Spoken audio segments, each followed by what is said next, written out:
अस्सलाम वालेकुम guys, this is Sheroz. Welcome back to Shayari के व्लॉग्स। अभी घूमना फिरना इधर उधर की चीज़ें आपको दिखा ली हैं, कुछ काम की कुछ पते की बात भी करते हैं। तो आज की video will be all about study in Belgium. जो मेरे भाई, जो मेरे दोस्त पाकिस्तान से स्टूडेंट वीज़े पर बेल्जियम आना चाहते हैं, this video will be for them. Video थोड़ी सी लंबी हो सकती है क्योंकि बहुत सारी चीज़ें हैं, बहुत सारी डिटेल है। मैं कोशिश करूंगा कि जितनी कम कर सकूं, जितने मिनिमम टाइम में मैं आपको बता सकूं वो बताऊं। विल बी ऑल अबाउट के वीज़ा प्रोसेस क्या है, एप्लीकेशन प्रोसेस क्या है। मगर नेक्स्ट वीडियोस के लिए ज़रूरी है कि आप मुझे सब्सक्राइब करें ताकि मेरी आने वाली वीडियोस आप तक पहुंच सकें। उन वीडियोस में मैं आपको बताऊंगा कि आप यहां पे अर्निंग कितनी कर सकते हो, आपको जॉब कहां कहां से मिल सकती है, कौन कौन सी जॉब मिल सकती है, कितने आवर्स और कैसे। ये तो सबको पता है कि 20 घंटे कर सकते हैं आप जॉब, और किस तरह अपने 20 घंटों से एक्सीड करना है मैं वो भी आपको बताऊँगा। आप 20 घंटों से ज़्यादा कैसे जॉब कर सकते हैं, और कहाँ कहाँ आप जॉब ढूंढ सकते हैं, कहाँ कहाँ आपको इंग्लिश स्पीकिंग जॉब मिल सकती है, लैंग्वेज बैरियर है कि नहीं है। इन शॉर्ट के मैं आपको सारी डिटेल्स अपनी नेक्स्ट वीडियोस में बताऊंगा, मगर उसके लिए ज़रूरी है कि आप मुझे लाइक, सब्सक्राइब और शेयर करें और मेरे साथ जुड़े रहें। तो सबसे पहले जी, वाई बेल्जियम, क्यों आपको बेल्जियम डिसाइड करना चाहिए, बेल्जियम चूज़ करना चाहिए। उसकी वजह यह है कि जी बेल्जियम यूरोप का हब है, बेल्जियम नेटो की हब है, बेल्जियम यूरोपियन कैपिटल है। ये सारी चीज़ों से हमारा कोई तल्लक नहीं, दूर दूर तक हमारा तल्लक है जी कि इसकी वीज़ा रेशो अच्छी है। अगर आप यहाँ का अप्लाई करते हैं, आपकी रिक्वायरमेंट्स, आपके डॉक्यूमेंट्स, आप सब कुछ मीट करते हैं तो आपको श्योरिटी है इंशाल्लाह कि 99% आपको वीज़ा मिल जाएगा। बेल्जियम, वाई बेल्जियम के बाद आता है कि जी कौन सी यूनिवर्सिटी में आपको जाना चाहिए। सो यूनिवर्सिटी डिपेंड करती है कि आप बैचलर्स में आ रहे हो, आप मास्टर्स में आ रहे हो, क्योंकि यहाँ पे बहुत सारी अच्छी यूनिवर्सिटीज़ भी हैं। तो आपका वो मैटर करता है, जैसे के यूलुवन है, UCLL है, KDG है, थॉमस मोर है, वाइव यूनिवर्सिटी है, उडीजे यूनिवर्सिटी है, एंटवर्पन यूनिवर्सिटी है, और गेंट यूनिवर्सिटी है। तो बहुत सारी यूनिवर्सिटीज़ हैं। वो डिपेंड करता है कि आपके कोर्स पे, आपकी फील्ड पे, आप किस कोर्स में आना चाह रहे हो, किस फील्ड में आना चाह रहे हो। तो उस हिसाब से फिर जो है यूनिवर्सिटी आपको डिसाइड करनी चाहिए। तो यूनिवर्सिटी डिसाइड करने के बाद आता है जी कि यूनिवर्सिटी की रिक्वायरमेंट्स क्या हैं। एज आई सेड बिफोर कि आपके कोर्स पे डिपेंड करता है, और बेसिक रिक्वायरमेंट्स जो होती हैं वो मोस्ट है कि आपके 60% FSC में मार्क्स होने चाहिए जो बैचलर्स के लिए आ रहे हैं। FSC के मार्क्स होने चाहिए, और अगर आप के पास आइट्स है, अब आइट्स क्या है। आइट्स का मिसकंसेप्शन ये है कि हाडे लोग, मेरे जैसे लोग आइट्स को बहुत ही हवा बना देते हैं, पहाड़ बना देते हैं कि जी मैं तो कर ही नहीं सकता। बाहर इन्होंने आना है, यूरोप इन्होंने आना है, मगर ये आइट्स नहीं कर सकते। मतलब जिन बंदों के कुछ ड्रीम्स होते हैं, जो कुछ करना चाहते हैं, उनके लिए आइट्स करना भी फिर मुश्किल नहीं होता, क्योंकि उनको नज़र आ रहा होता है कि भाई ये फर्स्ट स्टेप है, ये फर्स्ट लॉक है, ये फर्स्ट डोर है। अगर तो हमने इसको ओपन कर लिया तो there will be a lot of opportunities for us in the future. तो हमेशा शॉर्टकट की तरफ ना जाएं। ये अब डुलिंगो भी है, कुछ मेरे दोस्त हैं, मैं पर्सनली उनको जानता हूँ, वो डुलिंगो PT को प्रेफर करते हैं आइट्स पे। मगर ब्रो, अगर आप आइट्स करते हो तो पूरी दुनिया के दरवाजे आप पर खुल जाते हैं, और अगर आप डुलिंगो और PTE करते हो तो कुछ स्पेसिफिक कंट्रीज़ हैं, कुछ स्पेसिफिक यूनिवर्सिटीज़ हैं जो आपको एक्सपेक्ट करेंगी, और उनकी फीसिस भी फिर उस हिसाब से ज़्यादा होंगी।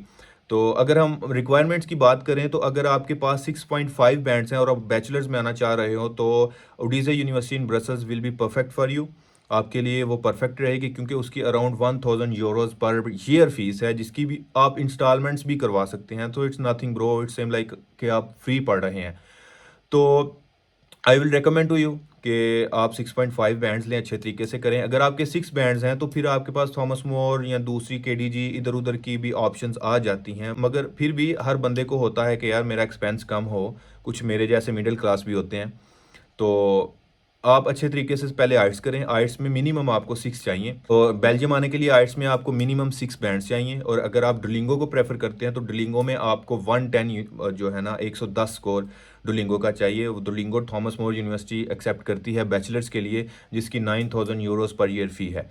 तो it depends on you. University fees की भी आप बात करें तो एज आई सेड बिफोर के आपके डिपेंड करता है कि आप किस यूनिवर्सिटी में जा रहे हो, किस कोर्स में जा रहे हो। फिर उस हिसाब से यूनिवर्सिटी की फीसिस भी होती हैं। मगर मिनिमम स्टार्ट होती है अराउंड 900 और 1000 यूरो पर ईयर वाली यूनिवर्सिटीज़ भी हैं, और 9000 से 11000 तक यूनिवर्सिटीज़ भी हैं। तो इट डिपेंड्स कि आप कौन से कोर्स में, कौन सी यूनिवर्सिटीज़ में, या आपका लेवल ऑफ एजुकेशन क्या है उस। अच्छा, तो आपने यूनिवर्सिटी भी आपने डिसाइड कर ली, आपकी रिक्वायरमेंट्स भी आपने आइट्स भी कर लिया 6.5 6 बैंड्स के साथ जितना भी है आपकी आपके डॉक्यूमेंट्स भी आपके पास हैं, डिग्रीज वगैरह भी पास हैं। तो अब हमने क्या करना है, अब आपने यूनिवर्सिटी की वेबसाइट पे डायरेक्ट अप्लाई करना है और विद इन 1 और 2 वीक आपको यूनिवर्सिटी अपना रिस्पॉन्स दे देगी। और रिस्पॉन्स आपका आता है जी एक्सेप्टेंस, आप एक्सेप्ट हो जाते हैं। अब आपने फिर नेक्स्ट क्या करना है, एक्सेप्टेंस के बाद एक्सेप्ट लेटर आ जाएगा, उसके बाद यूनिवर्सिटी आपको ये वोचर भेज देगी कि जी ये आप अपनी ब्लॉक अकाउंट और फ़ी पे करें। जब आप ब्लॉक अकाउंट और फ़ी पे कर देते हैं तो उसके बाद फिर यूनिवर्सिटी विद इन 1 और 2 डेज़ और 24 आवर्स जो है ना वो आपको एक सॉल्वेंसी लेटर भेजेगी। तो फीसिस के साथ ये है कि बेल्जियम में आपको ब्लॉक अकाउंट की ज़रूरत होती है। ब्लॉक अकाउंट डिपेंड करता है, डिफरेंट होता है, थोड़ा बहुत डिफरेंस होता है हर यूनिवर्सिटी में। किसी का 10,000, किसी का 10,500, किसी का 11,000, 11,500। तो block account, what is block account? Block account एक तरह की श्योरिटी है जो आप यूनिवर्सिटी को पे करते हो। और ये यूनिवर्सिटी रखती नहीं, यूनिवर्सिटी आपको मंथली बेसिस पे, जब आप बेल्जियम आ जाते हो मंथली बेसिस पे 770 780 आपको रिटर्न करेगी।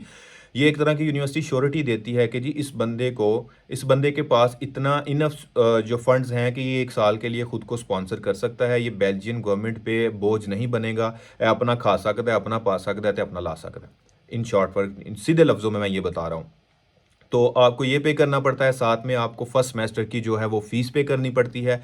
ये यूनिवर्सिटी आपसे डिमांड करती है। एक्सेप्टेंस के बाद आपने सबसे पहले अपनी डिग्रीज जो हैं वो अपने रेलेवेंट बोर्ड से जो है वो आपने अटेस्ट करवानी है। जैसे मैं अपना एक्सपीरियंस बताऊं तो मैं क्योंकि डस्का से हूं, तो मुझे गुजरांवाला बोर्ड मेरा रेलेवेंट बोर्ड था, तो मैंने अपनी एफएससी और मैट्रिक की जो डिग्री थी वो गुजरांवाला बोर्ड से अटेस्ट करवाई। गुजरांवाला बोर्ड से टेस्ट करवाने के बाद वो आपको एक सील इन्वेलप देंगे, वो आपने सील इन्वेलप लेके जाना है जी आईबीसीसी के पास। आईबीसीसी के पास जाके आपने वहाँ से भी अटेस्ट करवाएंगे, ठीक है। वहाँ से टेस्ट करवाने के बाद आपने फिर, अगर आप 21 प्लस हैं या आप 21 ईयर्स ओल्ड हैं, तो आपने पुलिस करेक्टेड सर्टिफिकेट भी बनवा लेना है साथ ही। तो बनवाने के बाद आपने अपनी डिग्रीज और पुलिस करेक्टेड सर्टिफिकेट जो है वो आपने लेके जाना है MOFA, ministry of foreign affair. तो आपने पुलिस करेक्टेड सर्टिफिकेट और अपनी जो डिग्रीज हैं वो आपने मोफा से भी अटेस्ट करवा लेनी है। तो ये सारा प्रोसेस आपका 15 से 20 दिन के अंदर ये सारा प्रोसेस होगा आपके अटेस्ट। जब ये सारा प्रोसेस हो जाएगा तो फिर आपने जेरिज में जाना है। जेरिज में जाके अपनी हर डिग्री और पुलिस करेक्टेड सर्टिफिकेट आपने उनसे अटेस्ट करवाना है। और इनकी आपने साथ में 20-20 यूरो के 2 नोट लेके जाने हैं। और ये बैचलर्स के लिए मैं बता रहा हूँ, जो भी आपकी हायर डिग्री होगी उस हिसाब से आपने उसको अटेस्ट करवाना है। 20 यूरो पर डॉक्यूमेंट वो आपसे लेंगे और कैश लेंगे। कोशिश करिएगा कि नोट आप साफ़ सुथरे लेके जाएं, क्योंकि वहाँ पे थोड़ा सा आपको तंग करेंगे। तो वो आपने सबमिशन के लिए, अटेस्टेशन के लिए वहाँ पे दे आने हैं। तो 1 वीक लगेगा, 1 वीक से 10 दिन के अंदर अंदर वो आपके डॉक्यूमेंट्स जो हैं वो आपको रिटर्न करेंगे अटेस्ट करके। अटेस्टेशन में वो कोई स्टैंप वगैरह नहीं लगाएंगे, वो आपको एक पेपर दे देंगे जो आपने अपने डॉक्यूमेंट्स के साथ अपनी वीज़ा फाइल में लगाना होता है। तो फिर आपने अपना मेडिकल करवाना है। मेडिकल आपने गूगल कर लेना है कि जी आपके बेल्जियन एम्बेसी से एफिलिएटेड कौन से डॉक्टर्स हैं। आपने अथोराइज डॉक्टर से ही सिर्फ अपना मेडिकल करवाना है। मेडिकल जब मैंने करवाया था तो मुझे 18,000 का पड़ा है, तो अभी जो है वो 25 से 30,000 के मिड में होगा। आपने मेडिकल करवाने के बाद मेडिकल भी आपको विद इन 1 डे मिल जाएगा। अगर आप सुबह 9 बजे तक जाके अपना मेडिकल सैंपल वगैरह देते हो तो रात को 7-8 बजे तक आपको उसकी रिपोर्ट भी मिल जाएगी।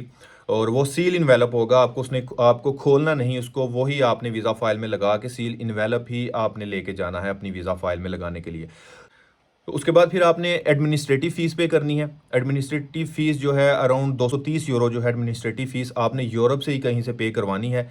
नॉट यूरोप से ज़रूरी नहीं, मगर पाकिस्तान से, क्योंकि आपको पता है 230 250 या छोटी अमाउंट भेजना बहुत ही मुश्किल है। तो कोशिश करें कि आपका अगर यूरोपियन या कोई इधर उधर कोई भाई दोस्त कोई भाई रहता है तो आप उनको कह दें कि मेरे पैसे ये पे कर दें। आपका कुछ रेफरेंस कोड होगा, कुछ सारा वो बताएंगे आपको एडमिनिस्ट्रेटिव फ़ीस में। तो कुछ सीक्वेंस होता है कि किस तरह आपने पहले लास्ट नेम, फिर फर्स्ट नेम और फिर नेशनैलिटी और पीछे फिर अपनी डेट ऑफ बर्थ लिखनी है। उस तरीके से आपने रेफरेंस में अपना ये लिख के तो एडमिनिस्ट्रेटिव फ़ीस भी पे कर देनी है। तो वीज़ा के लिए, वीज़ा फाइल में आपको डॉक्यूमेंट्स कौन कौन से चाहिए? तो वीज़ा फाइल के लिए ब्रो आपको डॉक्यूमेंट्स चाहिए। उसके लिए आपको चाहिए वीज़ा एप्लीकेशन, जो एक एप्लीकेशन फॉर्म होता है वो आपको गूगल पे मिल जाएगा। वीज़ा एप्लीकेशन फॉर्म चाहिए, 2 फॉर्म चाहिए विद वाइट बैकग्राउंड। ये आप ख्याल रखिएगा क्योंकि कुछ लोग ले जाते हैं ब्लू बैकग्राउंड फलाना फलाना टाई शाई ला के, तो उत्थे जाके आंदे ने भाई जी मुबारक हो, वाइट बैकग्राउंड से आप फोटोज बनवा के लेके, और फिर वो मसला बन जाता है। आपके पास अगर आपके डॉक्यूमेंट्स वगैरह क्लियर हैं जिसमें आपका वीज़ा फॉर्म है, 2 वीज़ा फॉर्म है विद वाइट बैकग्राउंड फ़ोटोज़, आपका एडमिशन लेटर, आपका सॉल्वेंसी लेटर, आपका मेडिकल, आपका एडमिनिस्ट्रेटिव फ़ीस का जो वोचर है उसका जो एक प्रूफ है, वो, उसके बाद आपने एक मोटिवेशनल लेटर लिखना है। मोटिवेशनल लेटर में आपने लिखना है कि क्यों मैं बेल्जियम आना चाह रहा हूँ, why this university, why this course, what you will do after completing your university, after completing your studies. तो आपने उसमें सारा एक सारी चीज़ें डिटेल से लिख देनी है अपनी जो नेक्स्ट जो मतलब जिस स्टडी के लिए जिस कोर्स में आप बेल्जियम आ रहे हो, और आपकी जो प्रीवियस एजुकेशन है आपने उसमें भी थोड़ा सा लिंक अपना ज़ाहिर करवाना है। जो चीज़ें मैटर करती हैं ये करती हैं, छोटी छोटी चीज़ें मैटर। तो मोटिवेशनल लेटर आपने थोड़ा अच्छा सा लिख लेना है, गूगल शूगल सर्च कर लो, बहुत सारे टेम्पलेट और सैंपल मिल जाते हैं। ये कोई रॉकेट साइंस या मुश्किल चीज़ नहीं है, क्योंकि मैं भी इतनू बड़ा को हवा समझ रहा था, मगर मैंने बैठ के को थोड़ा सा टाइम लगाया, मगर मैंने खुद ही लिख लिया था तो अच्छा हो गया था। तो मोटिवेशनल लेटर हो गया, solvency letter, administrative fee, medical, police character certificate, attested degrees. तो आपने इन सब के जो है 3 सेट बना लेने हैं। एक तो ओरिजिनल का हो गया और दूसरी 2 सेट आपने उनकी कॉपीज़ के जो हैं वो 2 सेट बना लेने हैं। तो सेट बनाने के बाद फिर आपने वीएफएक्स पे अपना अकाउंट बनाना है, जिसकी अराउंड वीएफएक्स की अराउंड $45 फीस होगी, जो 14,000 बन जाएगी। तो अकाउंट बना के आपने देखना है कि आप इसे या जेरीज ऑफिस में आपको कब मिशन अपॉइंटमेंट मिल, आपने अपॉइंटमेंट देख लेनी है जेरीज में, फिर आपको अपॉइंटमेंट मिल, अब आपको अपॉइंटमेंट मिल गई है तो अब अपॉइंटमेंट के 3 सेट वही लेके आपने वहाँ पे चले जाना है, टोकन पकड़ना है और आपका नंबर आएगा, आपने डॉक्यूमेंट्स देने हैं। साथ में आई थिंक वीज़ा फ़ीस भी €180 वीज़ा फ़ी भी होगी जो आपको पे करनी पड़ेगी। तो ये छोटे छोटे खर्चे साथ में चलते रहते हैं। तो आपने डॉक्यूमेंट्स वगैरह सबमिट करवा दिए, अब सबमिट करवा के आपने आ जाना है वापस।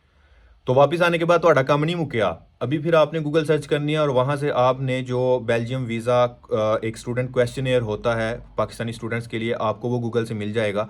आपने वो क्वेश्चनियर डाउनलोड करना है, उसके प्रिंट निकलवाने हैं, और प्रिंट निकलवा के उनके ऊपर जो क्वेश्चंस लिखे होंगे, क्वेश्चंस भी यही हैं। मोटिवेशनल लेटर आपने अपना पास रख लेना है और उसके मोटिवेशनल लेटर के रेलेवेंट ही आपने उस पर क्वेश्चन के आंसर्स देने हैं। वो यही होगा, आप किस यूनिवर्सिटी में जा रहे हो, किस कोर्स में जा रहे हो, बेल्जियम क्यों जा रहे हो, यहाँ क्या करोगे आने के बाद, पाकिस्तान स्टडीज़ कंप्लीट होने के बाद वापस आके क्या करोगे, अपनी प्रीवियस और अपनी फ्यूचर जो स्टडीज़ हैं उनके दरमियान में आपके क्या लिंक्स हैं।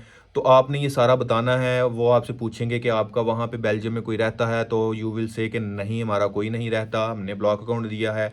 वो पूछेंगे कि आप वहाँ पे जाके कहाँ रहोगे, आप अपना कोई होटल रिजर्वेशन बता देना, या आप अपना बता देना कि मेरी यूनिवर्सिटी के डोम में मैं रहूँगा। मतलब ये क्वेश्चंस होंगे जिनको आपको प्रैक्टिस करनी है। आपने प्रैक्टिस कर ली, आपकी प्रैक्टिस अच्छी हो गई, फिर आपने चले जाना है जी। आपको एक मेल आएगी या कॉल आएगी, तो आपको वो बुलाएंगे फिर के जी आपका इंटरव्यू है फ़लाँ डेट को, आप यहाँ पे आएँ। आप इंटरव्यू के लिए जाएंगे इस्लामाबाद, और इस्लामाबाद आपने एक डिप्लोमेटिक इनक्लेव नहीं जाना जहाँ पे सारी एम्बेसीज़ हैं। बेल्जियम की एम्बेसी वहाँ नहीं है। आप गूगल पे सर्च करें, और वो F9 F10 आई थिंक इस किसी एरिया में एक उनकी अलहदा से एक एम्बेसी है, आपने वहाँ जाना है। वहाँ जाके फिर आपको एक छोटे से कमरे में बिठा के वो आपको क्वेश्चनियर देंगे, आपने इन सारे क्वेश्चंस का उन पे आंसर्स देने हैं। तो ये ऐसा नहीं कि रट्टा सिस्टम तुसी लाना है कि वो की हो गया है कि ब्लाय है, कुछ भी नहीं है। आपने सिर्फ एक अपने कॉन्सेप्ट्स क्लियर रखने हैं। अगर आप अपना मोटिवेशनल लेटर साथ लेके जाना चाहते हैं तो आप लेके जा सकते हैं, मगर कोशिश करें कि वहाँ पे आप इधर उधर ना देखें, बातें ना करें, थले ध्यान रख के लिख दे रहो, मका के पकड़ा के तो आ जाओ। अब आपने क्वेश्चनर भी फिल कर दिया, अब आप वापस आ गए हो घर। अब घर आके आपने ठंडे पड़ जाना है ब्रो। अब ये नहीं कि आज आएगा, कल आएगा, परसों आएगा, 10 दिन बाद, 15 दिन बाद। ब्रो आप अपने माइंड में 2 से ढाई महीने का टाइम लिख लें। ये टाइम बहुत ही मुश्किल होता है, मैं भी इस वक्त से गुजरा हूँ कि इंतज़ार कितना मुश्किल होता है, मगर अगर आप मेंटली तौर पे प्रिपेयर होंगे तो आपके लिए ये मुश्किल नहीं होगा। तो 2 से ढाई महीने गुजर गए, मैं उम्मीद करता हूँ कि आपका वीज़ा 10 दिन में, हफ्ते में आ जाए। तो भाई साहब अब आपका वीज़ा आ गया, सो व्हाट नेक्स्ट। वीज़ा आ गया, चाह चढ़ गए, दुनिया बदल गई, मज़ा आ रहा है, टिकट करवा ली, बेल्जियम भी आप पहुंच गए। तो अब बेल्जियम आके क्या करना है?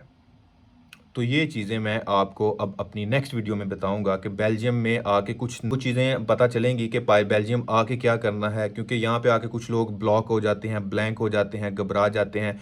तो ब्रो घबराना नहीं, सबसे पहले तो आप लोगों ने घबराना नहीं, ऐसी कोई रॉकेट साइंस नहीं। यू विल इंजॉय, आपकी 10-12 घंटों में पूरी ज़िंदगी बदल जाएगी। दुनिया बहुत ही बड़ी है, there are a lot of opportunities, आप बहुत कुछ कर सकते हो। आप खुद को जितना, वो कहते हैं ना कि एक एक शार्क को अगर आप एक टैंक में, पानी के टैंक में रखोगे तो उसकी ग्रोथ उस हिसाब से होगी। अगर आप उसको समुंदर में छोड़ दोगे तो उसकी ग्रोथ समुंदर के लिहाज से ही होगी। तो bro it depends on you कि आप अपने आप को कितना ग्रो करते हो, कहाँ तक ग्रो करते हो, कितना ग्रो करना चाहते हो, कहाँ आप खुद को लेके जाना चाहते हो। तो इट डिपेंड्स ऑन यू। तो अब आप गोवा बेल्जियम पहुंच चुके हैं, तो बेल्जियम आके क्या करना है वो मैं अब आपको बताऊंगा ब्रेक के बाद।